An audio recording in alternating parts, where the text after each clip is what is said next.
So hello and welcome to a special live edition of the MCC Brussels Podcast. Two exciting things that we're ticking off tonight. The first is this: we're recording the podcast in front of a live audience as something of an experiment. But secondly, we're devoting the entire episode today to analysing the results of a very important election in Germany. So stay with us for the podcast. We're going to be really diving in deep to everything that's going on. If you are joining us for the first time on the podcast, remember to subscribe, certainly like and share it with your friends. We're really trying to build something of an alternative narrative and an alternative media here in Brussels. So please like, share, and subscribe. We'd be delighted to see more of you in the future. To dig into this important result, we've got a slightly extended format, extended panel tonight, and I'll introduce them very briefly. Firstly, Alexander Jungbluth MEP, who's in the Europe of the Sovereign Nations group for the AfD. Alexander, welcome. Yes, thank you very much. I'm very glad to be here tonight. Great. And we're also joined by Sabine Beppler-Spahl, who's the chair of a liberal think tank in Berlin, liberal in the old better sense, not liberal in the bad American sense, and also the author of a report that we've just put out called Silencing Alternatives, the Free Speech Crisis in Germany. Sabine, welcome. Well, thank you for having me. And a round of applause already, right. And lastly, familiar to many of our viewers, joined by our Executive Director, Frank Furedi. Frank. Nice to be here. Very good. Right. So the election, I'm sure many of our viewers and certainly our audience will be very familiar with in outline, a slightly revived CDU, CSU under Friedrich Merz won the election in overall terms, but still at one of their kind of lowest performances in their history. So still not exactly kind of fully revived. But the main story that most people are talking about, and one of the reasons we got Alexander with us tonight, is because obviously a huge surge for the AfD, although many people have been almost disappointed they didn't do better, but still a remarkable result. Thankfully, despite my green suit, we saw a hammering for the Greens, which I'm always pleased to know, and certainly also for the Liberals. One of the underreported stories is obviously a kind of boost to the Linke, to the far left party. Very big turnout, certainly in the election, one of the largest in post reunification history and in German history more generally, really. And also interesting story among the youth vote in terms of both on the further extremes of the compass, as it were, both people going to the left or to the AfD. So there's definitely lots to dig into. But Alexander, what was your initial reaction to the results? Are you happy with how the AfD did? What's the story from your perspective? Yeah, I think it's a very, very good result. So it's the best result we gain as AfD in our history. And at least we doubled our result from the last elections. So maybe, I guess the polls before it was between, let's say, 20 and 23%. And now we gained a bit more than 20. And maybe some of us has the expectations that we always will grow even more. And I guess we will grow even more in the next years. But I guess because it was some hope to have, let's say, 23 or 24%. But at least if you see it on an objective view, then you say this is really, really a very, very good result. And, we have been increasing for the last months, and I'm very sure that we will increase in the next years. What is quite interesting is, especially as you said, the left growth. I guess the left were able to, they have a very big campaign against AfD and the right. So as I said in Germany, democracy is going to be destroyed if AfD gets so many votes. And this was the whole left in Germany who does that. And the left was able to become head of this anti-AfD movement. But, and this is the most important thing, the left in general did lose. So, the socialists, they have a minus of, I guess, 14, 15%. Mm-hmm. The Greens have a very, very big minus. So in general, the left in Germany has really a decreasing development. So they won't be able to have any succeed in Germany. And the last point you mentioned, we have, the AfD have always very good results with the young voters. And now we share it a bit with the left because they made quite a good social media campaign, but I'm very sure that they won't get it in the long term, and we will see.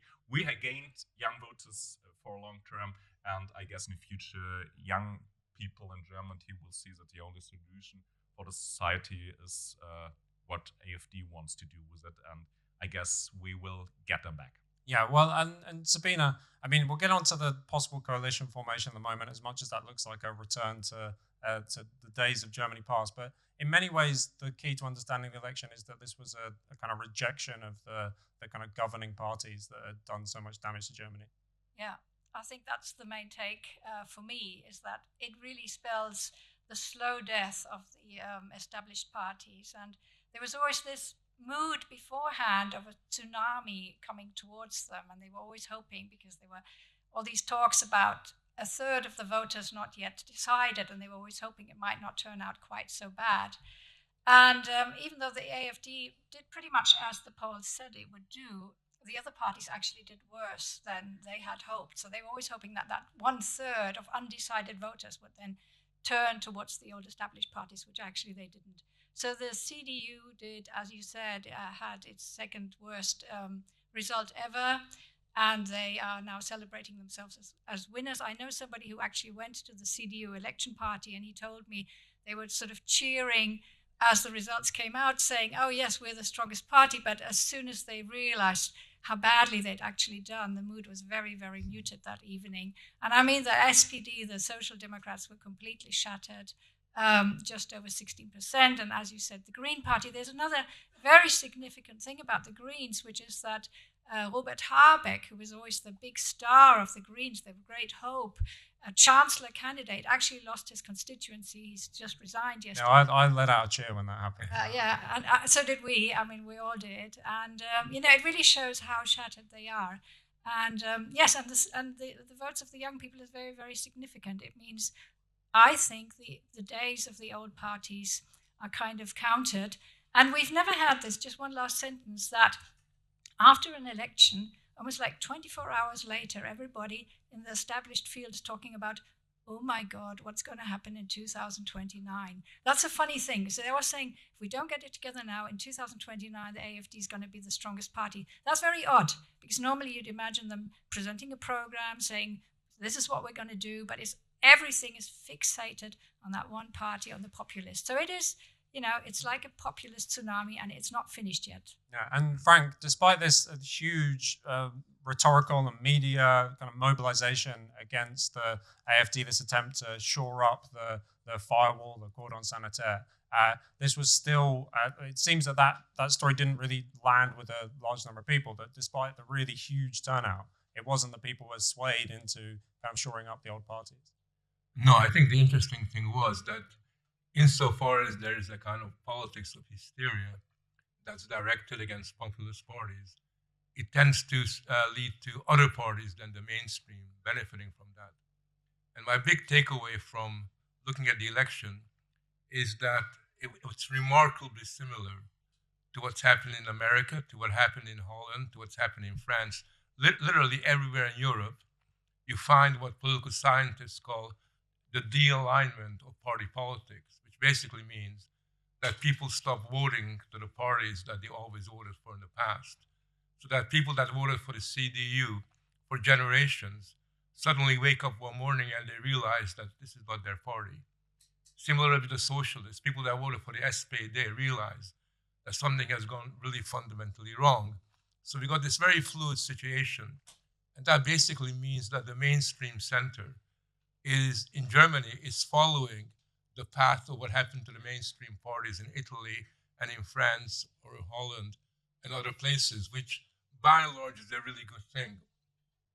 But like many people in this room, my big issue wasn't the Greens or the SPD. I don't particularly like them, but it's always been the CDU, because I always think that the CDU in Brussels and in Germany is the biggest roadblock, is the biggest barrier for conservatism or for populism to make real gains, because the CDU always pretends or always plays this card that, oh yeah, we really care about immigration.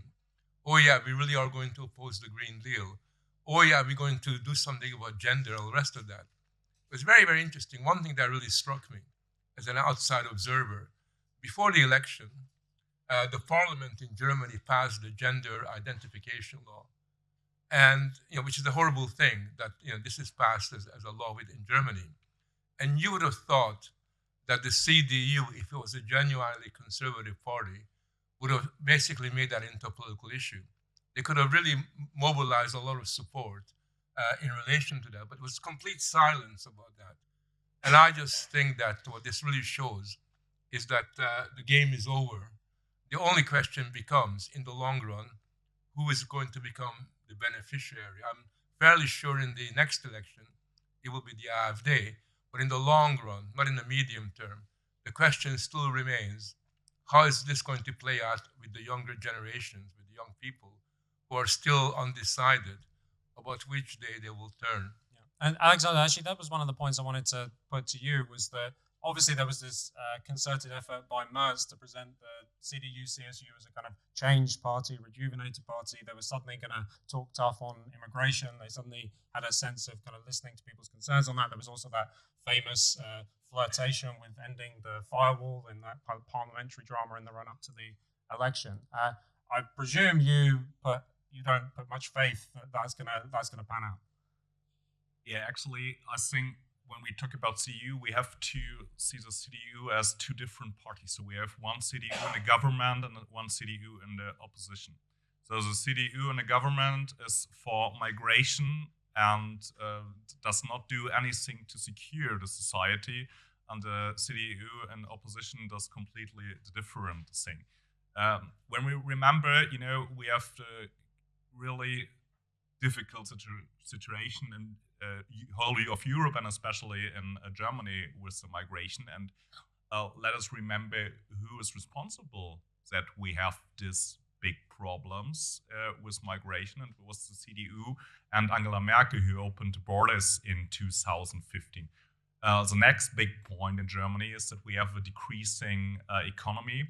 And the decreasing economy is especially because the industry has very big problems, and these big problems depends on that we have the highest energy costs inside of Germany. And Friedrich Merz said that we have to take more nuclear power in Germany. And who destroyed the nuclear power in Germany? It was also the CDU. So they are responsible for almost all negative developments in the society. And now in the opposition, especially in the last months before the elections, they said is completely different, but now it is so they will be part of the government again. And when they work together with the socialists, nobody believes that they're going to have any solutions in migration policy. They won't have any solutions in economic issues. So things will stay worse in Germany, which is very, very sad. But as mentioned before, I guess in the long run we will be always, or AfD is going to become always stronger, and that is a good point of that. Yeah, and Sabine, look, one of the things, it wasn't exactly a campaign issue in the election, but one of the ways that we can always, I think, understand at least part of the appeal of populist parties or moves away from the traditional centre is through people being desperate to kind of express their voice, to have a sense that their concerns are taken seriously. And I wanted to put this point to you specifically because you've written this report for us on the real crisis, the free speech crisis in Germany, the weaponization of various laws to really clamp down on dissent. And is it true that one way we can kind of understand this, both on, as it happens, I think, on the left as well as on the right, but we've seen plenty of examples of people on the left being shut down as well for their views. So it is one way to understand this kind of move away from the traditional parties, that people are in some sense fed up with being dictated to what they can and can't say and think. Yes, I think that's definitely a case. And I mean, they've also lost respect. So it's kind of funny.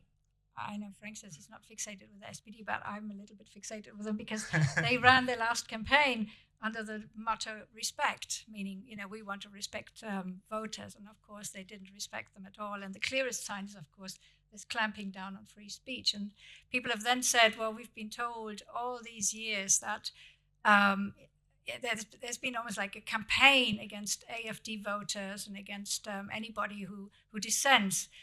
And they were saying, well, actually, the repressive part of this is actually the other side. So people have seen that very clearly. And I actually think that's also what got the Liberals in the end. So we have one Liberal politician who's been at the forefront of all these charges against normal citizens. And I don't think people haven't missed that point at all. And there's actually a Liberal organization, which it's called So Done, which played a very important role in placing charges, sort of screening the internet for offences against politicians and then encouraging politicians to place charges. And I think people did get that a little bit. I mean, that's completely counter-liberal. That's absolutely against any kind of liberal principle. And so people were saying, well, if that's the kind of politics we're getting, maybe the only truly liberal party, in the sense the party that stands for free speech and sort of represents people who have a different opinion, are the more extreme parties. Is the AfD, which has always been at the end of that kind of campaign. So I think that actually does play a very important role. Yes. And Frank, one of the issues that was thrown up repeatedly in the run-up to the election, which I'm interested in your take on, is the one of the standard arguments rolled out against, especially the AfD, but is the idea that you can't re-examine Germany's history. That there's only one kind of narrative that's acceptable, and all of Germany's history has to be cast in the light of an ongoing battle against Nazism and whatever they would call its kind of contemporary forms. It seems that there's much more willingness in Germany and among Germans to begin to question whether the only way to deal with the legacy of Nazism is to have a firewall against the AfD.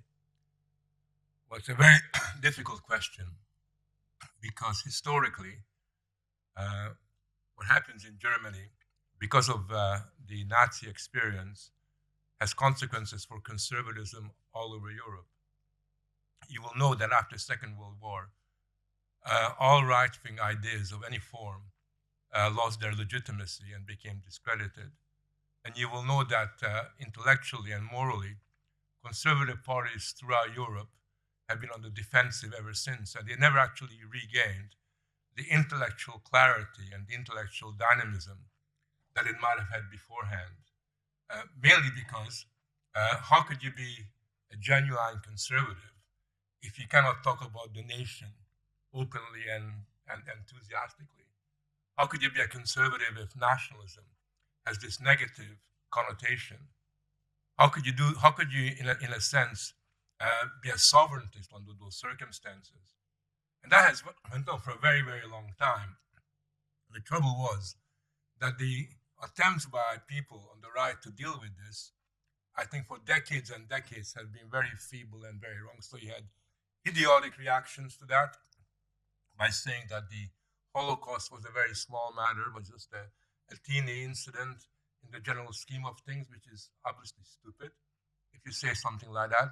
Instead of celebrating German history and the achievements of Germany throughout the centuries, the incredible contribution they made to Western civilization, they became very defensive in the way that was done. Now, I think that's changing a little bit. I think there's a long way to go. Listening to even my AfD friends, you'll find that some of them are still very, very defensive, or lack the confidence to be able to deal with this in a kind of positive kind of a way. A lot of others are not. A lot of others really understand that in a sense, they are now in a situation where they don't have to bear the burden of guilt of what happened in the past forever, and to actually liberate themselves from that. But I still think it's a long way to go. And the proof of that is the ease with which, for example, the Linke has been brought back into life from death. The only reason why the left party managed to get 10%, which is quite significant, after it's been written off entirely, is because they were able to mobilize on the anti-fascism issue in the big cities. And the very fact that anti-fascism issue still had an appeal to young people in the cities indicate that we still haven't actually won the battle of ideas in the way it's going to be if we are going to resolve this historic, intellectual, moral, and political defeat that stems from the Second World War. Yeah, Alexander, I'm sure you'll want to reflect on this question too. Yeah, so I think that just to get out the last point, there are some young people who just vote for the left, but I guess we see what is quite interesting in Germany is that with the young voters, they are not stable, so we see that they change a lot. Or many of them change a lot, but in general, for midterm, they vote for AfD. So I guess we have now a point of view that they got almost 10%, but I'm very sure they have very high conflicts, for example, in their party, and I'm very sure they will decrease. So we will, I guess, the problem of the party to the left will salute on its own. And if we talk about guilt of history, we should mention that it's this party is the party who already have governed in the east of Germany, and they are guilty for many murderers in this country, and it's a very bad country, bad party, and I'm very sure that it will be decreased in the next months. But I guess if we talk about the point of guilty, yes, I guess we have a completely new kind of right politics we do now. Yes, and I guess in Germany they try to figure out some kind of this anti-fascistic movement, because they say, okay, if AfD is going to be governed, we will have the same situation than we had when the Nazis were in the government. This is really, I guess, we are on a point, especially in the populations, they don't believe, because it's really stupid, yeah. And more and more, they are not able to convince the people. When AfD was founded, it was really a problem. They made this compares quite often, and we are now at the moment where the population just said, "Oh yes, there's next Nazi prejudice against this party," and we don't care about that anymore. So I guess also in this case, there's something changes in the German society. Yeah, Sabine, do you want to pick up on this? There's other things we can. Well, I actually think that is a weakness of the AfD, and I think historic relativism is a problem by several AfD politicians. So you have people like, that's a couple of years ago, somebody like Gauland saying German fascism was only a bird shit in history, which wasn't a very clever thing to say. Or you have somebody like Höcke. I listened to his speech, the Dresden speech, which was it was a catastrophe, I have to say, and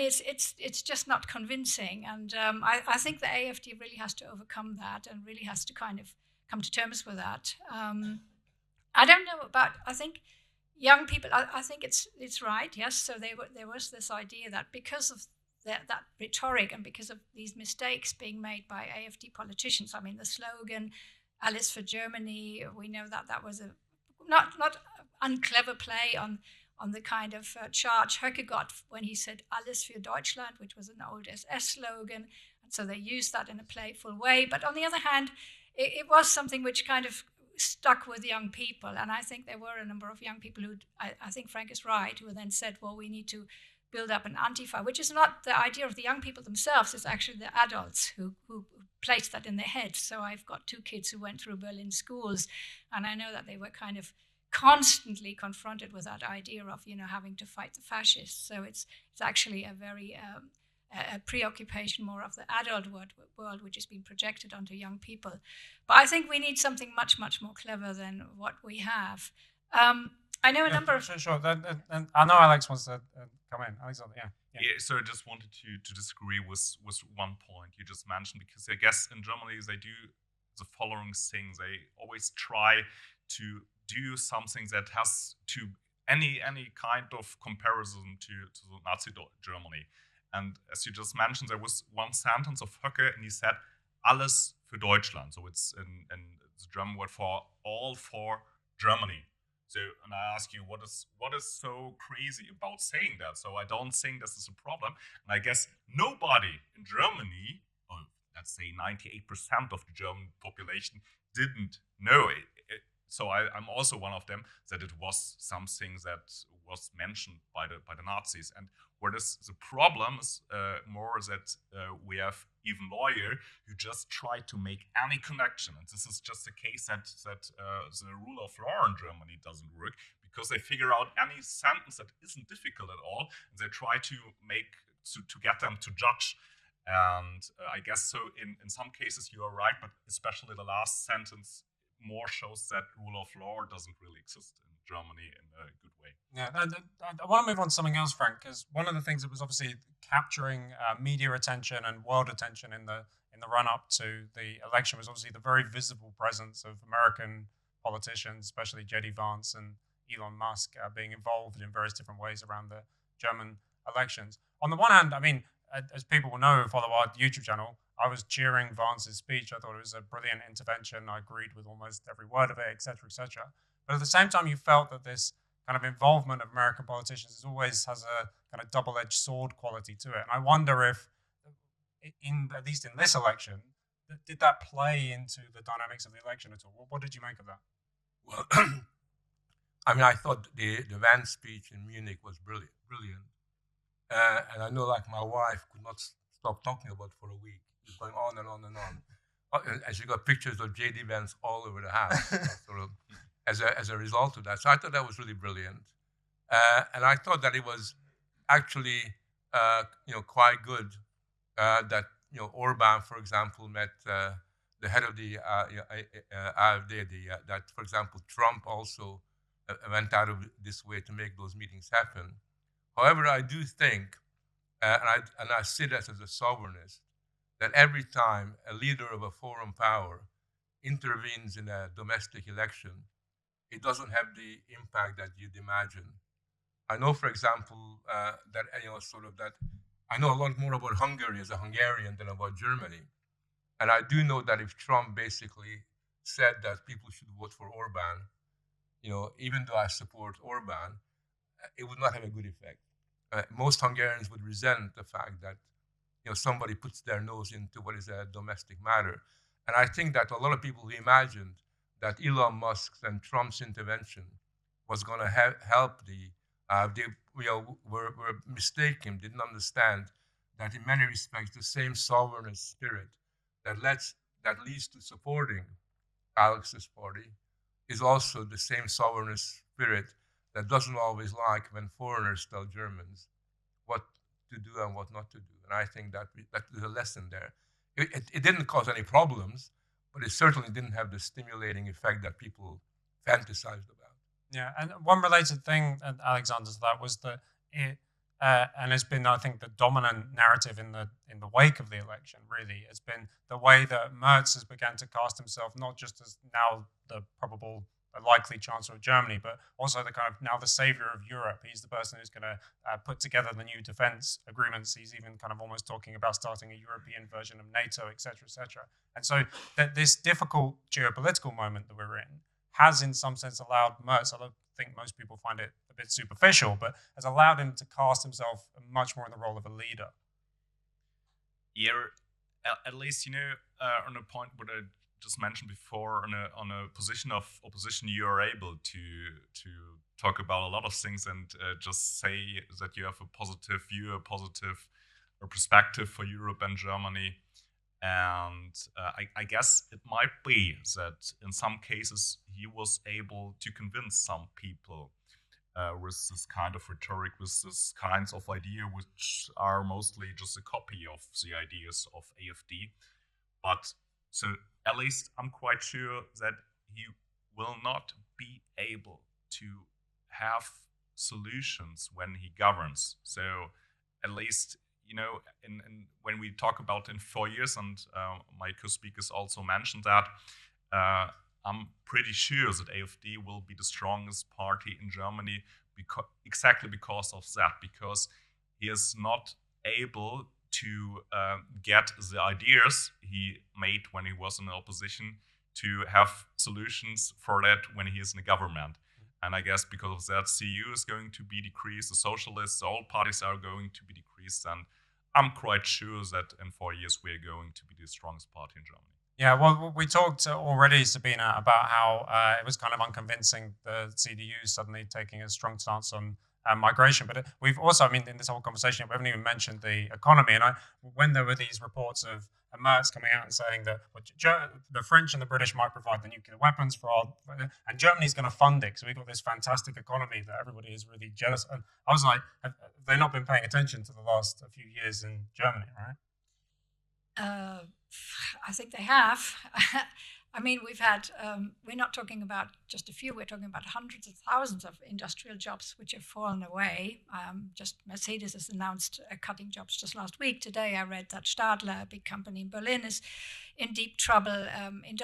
We do have a very, very swift and rapid deindustrialization. And Merz has always been presented as the kind of man who might be able to solve that, because they said, well, he came from the kind of free business sector. So he left politics. He was a rebel. He was an opponent of Merkel, which is actually quite interesting, which is the only reason why he was able to be pushed through at this stage, because he was actually an anti-Merkel man. So they were selling him to us as somebody who would do away with the problems Merkel created. But I agree with my co-speaker here that, yes, I don't think he will solve the problems. He's a very pro-EU man for a start. So if he continues to always be, how is he going to manage the migration problem if he continues to support the EU the way he does? He actually embraced von der Leyen at the beginning of his election campaign, even though the CDU, many in the CDU said they don't like the Green Deal. Why does he, you've never heard him say anything against the Green Deal. He always makes these kind of allusions. So he's not going to, and as was said before, he's trying to build a cooperation with the Social Democrats, which are not going to allow for any of the things we need, like a reduction of bureaucracy. He's been talking about that, but I don't see that. I don't know how he's going to be able to achieve that with his new coalition partner, nor is he going to be able to get Germany's totally over-the-top social security expenditures under control, because that's a very big thing for the Social Democrats. They're not going to allow cuts. That's their main kind of political line. And Merz is not going to be able to do any of the things which Germany really will need. So I don't think, I agree. I think it'll be the next years will be lost years, will be years which, again, we're in a kind of transition, and we'll see what happens after that. Frank, what do you make of Merz? Well, he kind of reminds me of a kind of a pawn shop Macron. Very similar in terms of Macron talks about strategic autonomy. He talks about being the leader of Europe and being this military leader. I think the big difference between Macron and him is that Macron is a little bit shorter and has got an older wife. But otherwise, in terms of their effectiveness, I see not very much difference between the two of them. I think that, for example, his posturing on the military front comes across as both very naive but also dangerous, because the implication of what he's saying is that somehow Germany is going to play this kind of militaristic role in a world where Germany is not in a position to do that, not just simply because of its financial difficulties, but if you look at the German military, it's not exactly God's gift to, sort of warrior culture. I always remember what happened in Afghanistan, where the German troops, if you remember, were famous for sitting around playing cards while everybody else was out fighting. And the argument was that we're not allowed to fight and we're not allowed to do this and that. I think that culture still exists in terms of people's attitude. And I think that kind of Macron-like posturing, which was possibly tolerable 10 years ago or 8 years ago, in today's world is positively corrosive, because should he really become the leading voice in European politics, it would really have a very corrosive impact upon European political life. The only positive outcome that would have is that would, in a sense, weaken, almost irrevocably wound the Brussels oligarchy. If someone like him was put into that leadership position, that would be like, imagine von der Leyen and him being in that position. That would really expose the shallow, empty character of the people that dominate the Brussels bubble. Yeah, and Alexander, looking forward a little bit, I mean, everybody, the outline of a possible coalition is kind of clear, but I guess I'm not as interested in exactly what form the coalition is going to take, exactly what's going to be in the agreement, etc., as what it means for the next few years. And Sabine alluded to a kind of sense of political stasis that, despite that, I mean, the only reason for this grand coalition is because it's to keep out the AfD. It's like the only reason that the coalition exists. There's nothing else that they can agree on. So what are you thinking about in terms of the next few years? Is it going to just be a dull period for Germany, or is there an opportunity to make some of the points you'd like to make?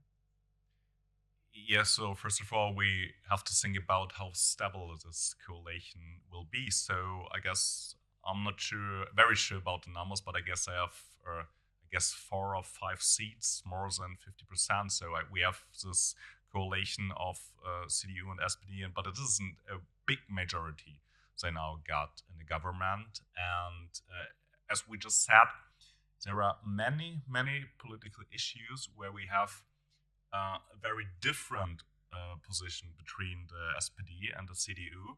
And if you have a lot of different positions and you have a very short majority, we might think that we have the possibility that there will be a lot of conflicts. And I guess if these conflicts will development in the next years, it would be good for AfD. And specifically, do you see an opportunity? I mean, lots of people, the key issue in the run-up was how long can the firewall hold? How long can they keep it out? Some people were even talking about potential of some kind of minority government in the wake of this that would then. But do you see specifically an opportunity in the next few years for further weakening of the firewall once the inevitable kind of partnership between the CDU and the SPD falls into trouble? Do you think there's more chance to weaken it? Yeah, we will see that. So if the CDU is going to what we just said, what you just mentioned is that Merz has a lot of positions in the campaigns that were very close to AfD. So it might be. So we will see, but it might be that some of the members of CDU are going to say, okay, we now have to we told it to the voters, and now we have to make plans inside of the government that we are going to bring these things through. And if there won't be a majority with Social Democrats, it might be that we will give them the opportunity to get this thing through with AfD. We had the situations just a couple of months before the elections. There was an idea of CDU that was supported by the AfD. So we had this moment once, and it might be that we will see this quite often in the next years. Yeah. I'm not very sure about. But at least maybe if this happens 1 or 2 times, the coalition will just break up, and we will have probably new elections. So I guess the highest opportunity for us is that this new coalition won't reach for 4 years, but it will break up earlier, and we will have new elections in, let's say, 2 or 3 years. Yeah, so Sabine, the same question to you, I guess. I mean, is this a period of stasis, or are we going to be kind of interestedly following the possible rupture? I think the firewall is going to break, but I don't think because of the CDU or because of Merz. I think it's going to collapse because of the people, because people's pressure is going to be just too strong. People are not going to accept to be kind of pushed to the side for much longer. We see this. I mean, despite all the campaigns we've had against the AfD, we still have 10 million Germans, I think it was 10 million, maybe more, out of 50 million, who voted for the AfD. We said, I don't care. We don't give a shit anymore, basically. And that's going to continue. And they're very, very annoyed and angry at seeing the country collapsing. So we have knife crimes, steady knife crimes almost on a weekly basis. And people are saying, where are we? What's happening to our country? And they're going to continue asking that question. And somehow they're going to have to find solutions. And it's not going to these solutions aren't going to come from the establishment because they're too fixated with the EU, for example. As soon as Matt said, oh, this is going to be an EU problem, I knew it was over for him. So people are, so something is going to have to happen. And maybe what will happen is that there'll be a shakeout within the Conservative Party. So Merz is going to have a very weak stand. He's actually He's a bit stronger than Scholz was, but Scholz was a very weak, 28.5%. He's not a strong candidate. So people are going to put him under pressure, and something is going to happen. I think the old parties are slowly crumbling, but something new will come up, and I'm sure the firewall is going to fall because it just cannot continue. Yeah, Frank, what can we look ahead to? It's difficult because at the moment our discussion is based on the premise that next year, the year after, will be a continuation of today. And I think we live in a world where change is in the air everywhere. And that's happening both in terms of geopolitical shifts and fluidity, but it also happens on the economic and the social front in terms of the impact that this will have upon any one society. So I think the one thing that I'm 100% certain about is that the stasis that exist in Germany today will not have the same form in the years ahead as it is now, just because the circumstances will be ones that are very difficult to predict. But you can sense that neither the EU nor Germany are going to be able to maintain the status quo ante after this kind of election.